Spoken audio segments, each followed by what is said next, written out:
26/11 हल्ल्यात काँग्रेस आणि राष्ट्रवादीचा हात होता असा दावा भाजपच्या माधव भंडारेंनी केलेला आहे. प्रशासनावर प्रभाव असलेल्या व्यक्तीच्या सहभागाशिवाय हल्ला अशक्य असाही दावा त्यांनी केला आहे. कोणाचा हात आहे हे मी काल, आज आणि कधीही बोललो नाही. मुंबई हल्ल्याबाबत खळबळजनक दावा करणाऱ्या माधव भंडारेंनी नंतर घुमजाव केलेला आहे. हेडलीला पळून जाण्यास कोणी मदत केली, माधव भंडारेंनी सवाल केला आहे. पुण्यातील साखर संकुलातील बैठकीत शरद पवार आणि अजित पवार शेजारी शेजारी बघायला मिळाले. 10 दिवसातली ही दोघांची तिसरी भेट आहे. कृषी क्षेत्रात एआयच्या वापराबाबत ही बैठक होती. पुण्यात शरद पवार अजितदादांमध्ये बैठक झाली. वसंतदादा शुगर इन्स्टिट्यूटच्या कामकाजासंबंधी बैठक पार पडली. बैठकीला व्हीएसआयचे अधिकारीही उपस्थित होते. शरद पवार संस्थाध्यक्ष, आपण ट्रस्टी म्हणून बैठकीला यावं लागतं. अजित पवारांनी बैठकीनंतर प्रतिक्रिया दिली. तर परिवार म्हणून एकत्र येणं ही महाराष्ट्राची परंपरा असंही अजितदादांनी वक्तव्य केलं. शरद पवार आणि अजित पवार एकत्रच, संजय राऊतांनी दावा केलाय. आम्हाला आणि एसएनसी गटाला कधी एकत्र बघितलं का, असाही प्रतिसवाल राऊतांनी पत्रकारांना केला.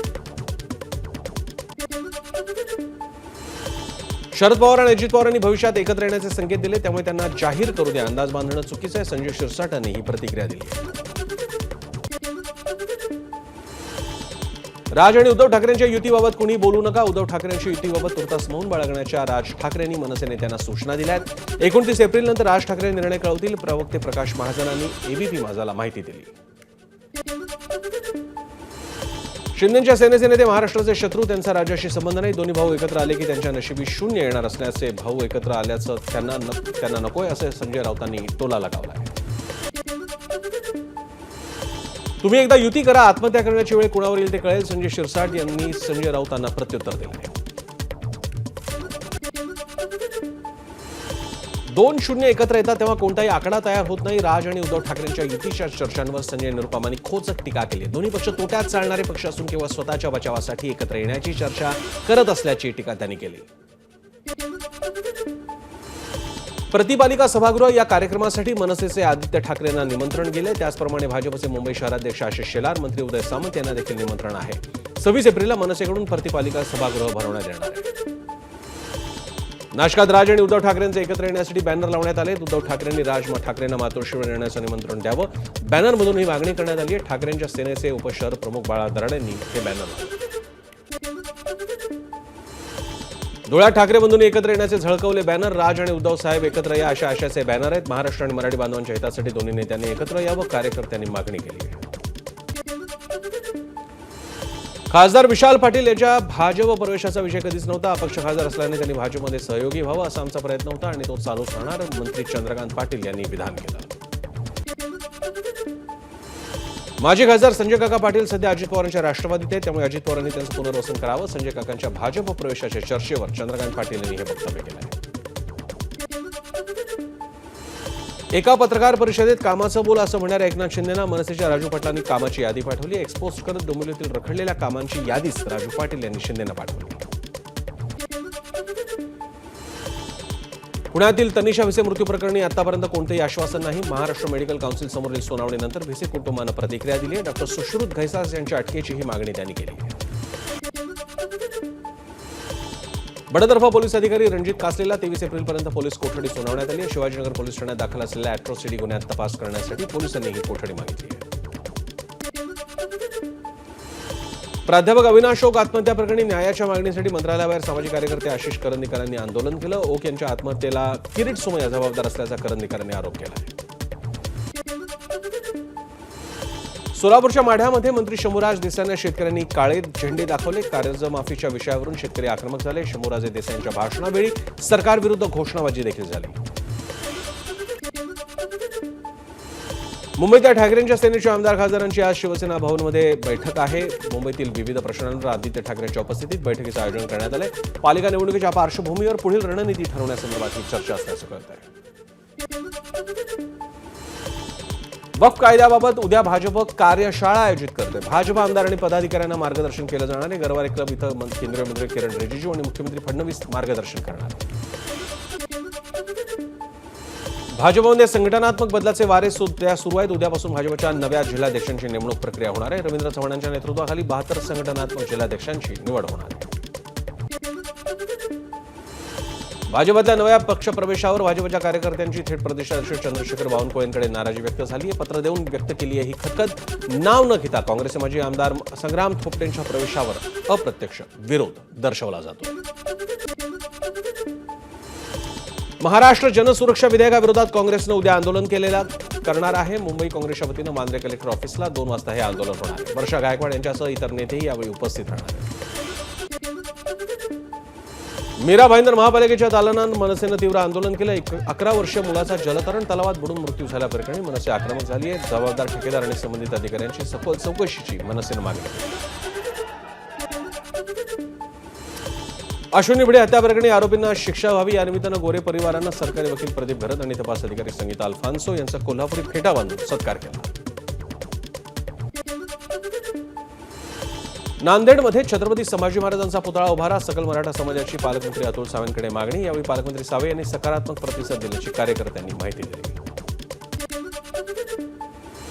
कोल्हापुरात कामगारांच्या साहित्य वाटपात अनियमितता होत असल्याचा आरोप होतोय. 4 दिवसांपूर्वी नोंद झालेल्या कामगारांना साहित्य वाटप एजंटच्या सहाय्यानं साहित्य वाटप केलं जात असल्याचा आरोप होतोय.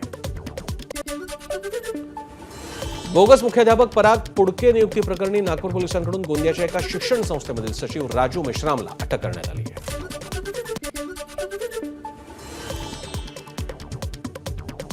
शिक्षण हक्क कायद्याअंतर्गत सामाजिक आणि आर्थिकदृष्ट्या दुर्बल विद्यार्थ्यांकरता प्रवेश प्रक्रियेत सुधारणा नियम तयार करण्यासाठी समिती गठीत होणार आहे. पालकांना आपल्या सूचना मांडता येणार आहेत. 25 एप्रिलपर्यंत या सूचना स्वीकारण्यात येणार आहेत. शिक्षक भरती घोटाळा उघडकीस आल्यानंतर भंडाऱ्याचे प्रभारी शिक्षणाधिकारी रवींद्र सलामे काही दिवसांपूर्वी नॉट रिचेबल होते. त्यामुळे 3800 पेक्षा अधिक शिक्षकांचे मार्च महिन्याचे पगार रखडले. जिल्हा परिषदेवर त्यामुळे शिक्षकांनी मोर्चा काढला. अमरनाथमध्ये पनवेलकर बिल्डरच्या घराबाहेर अज्ञातांकडून गोळीबार झाला. दुचाकीवरून आलेल्या 2 हल्लेखोरांनी पनवेलकरांच्या घरावर दिशेनं 2 राऊंड फायर केले. पोलिसांकडून तपास सुरू आहे.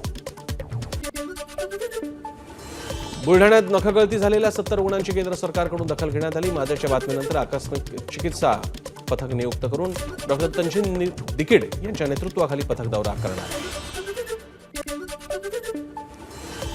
पुण्यात जीबीएसचा उद्रेक पाण्यामुळे नाही तर कोंबड्यांमुळे एनआयव्हीच्या प्राथमिक निष्कर्षातून माहिती ही समोर आलेली आहे. खडकवासला धरण परिसरातील कुक्कुटपालन कोंबड्यांच्या विष्ठेचे नमुने तपासल्यानंतर या निष्कर्षाप्रती ही संस्था आली आहे. भंडाऱ्याच्या लाखनीतील एका बारमध्ये राडा झालाय. राग अनावर झाल्यानं 6 ते 7 जणांकडून एकाला डोक्यावर काचेचा ग्लास फोडत बेदम मारहाण झाली. हा संपूर्ण प्रकार सीसीटीव्हीत टिपला गेलाय. या प्रकरणी 2 जण पोलिसांच्या ताब्यात आता घेण्यात आले. गोंदियाच्या सालेकसा तालुक्यातील लोहारा इथं लग्न वरातीत अपघात झाला. नवरदेवाचा रथ अनियंत्रित झाल्याने एका महिला वराडीचा मृत्यू झाला. एक महिला गंभीर जखमी झाली. आषाढी यात्रेच्या पार्श्वभूमीवर पालकमंत्री जयकुमार गोरेंकडून पालखी तळासह विविध ठिकाणची पाहणी झाली. चंद्रभागा नदीपात्र मंडप व्यवस्था यासंबंधी माहिती घेत गोरेंकडून वारकऱ्यांना आवश्यक त्या सोयी सुविधा उपलब्ध करून देण्याची सूचना करण्यात आली. 6 दिवसाचा दरेगावचा दौरा आटपून उपमुख्यमंत्री शिंदे मुंबईत दाखल झाले. 2 दिवसांचा दरेगावचा दौरा शिंदेंनी 6 दिवसांपर्यंत नाराजीमुळे पुढे केला का अशी चर्चाही यावेळी होती. नंदुरबार जिल्ह्यात तापमानात वाढ पाहायला मिळते. तापमानानं आता 44 अंशांचा आकडा गाठलाय. वाढत्या तापमानामुळे नागरिकांनी खबरदारी घ्यावी अशी प्रशासनानं सूचना केली आहे. नंदुरबार जिल्ह्यातील सातपुड्याच्या दुर्गम भागात पाणी टंचाई पाहायला मिळते. पाण्यासाठी महिलांची 3 ते 4 किलोमीटरपर्यंत भटकंती सुरू आहे. प्रशासनाच्या वतीनं पाणी टंचाईवर तोडगा काढण्याचे प्रयत्न सुरू आहेत. वाशिमच्या कळंबा बोडके गावातील महिलांचा पाणी प्रश्नासाठी संघर्ष सुरू आहे. 100 रुपये देऊन 200 लिटर पाणी विकत घेण्याची वेळ येते. पाण्याचा प्रश्न तत्काळ मार्गी लावण्याच्या मागणीसाठी महिलांनी हा हंडा मोर्चा काढला. वाढत्या तापमानामुळे नागपूरच्या 33 चौकांमधील सिग्नल दुपारी 1 ते 4 बंद राहणार आहेत. उन्हापासून वाचण्यासाठी वाहतूक पोलिसांनी ही योजना केली आहे. वीज बिल वसुलीकडे महावितरणचं दुर्लक्ष होत आहे. सर्व ग्राहकांच्या वीज बिलाची थकबाकी ही एकूण 98,000 कोटींवर गेली आणि निवडणुकीच्या काळात सरकारकडून मोफतच्या घोषणा करण्यात आल्या. मात्र वसुलीकडे दुर्लक्ष झाल्याने ही परिस्थिती ओढवल्याचं मानलं जात आहे. सोन्याच्या दरानं लाखाचा टप्पा ओलांडलाय. सोन्याचे दर प्रतितोळा 1,01,16 रुपयांवर गेलेत. अमेरिका आणि चीनमधील ट्रेड वॉरचा हा परिणाम पाहायला मिळतो. कोकणातून मुंबईकडे येणारी रेल्वेगाडी सीएसएमटी ऐवजी ठाण्यापर्यंत धावणार आहे. मध्य रेल्वेवरील छत्रपती शिवाजी महाराज टर्मिनसवरील फलाटाच्या विस्तारीकरणाचं काम सुरू असल्यानं हा निर्णय घेण्यात आला. 30 एप्रिलपर्यंत प्रवाशांचे हाल होऊ शकतात.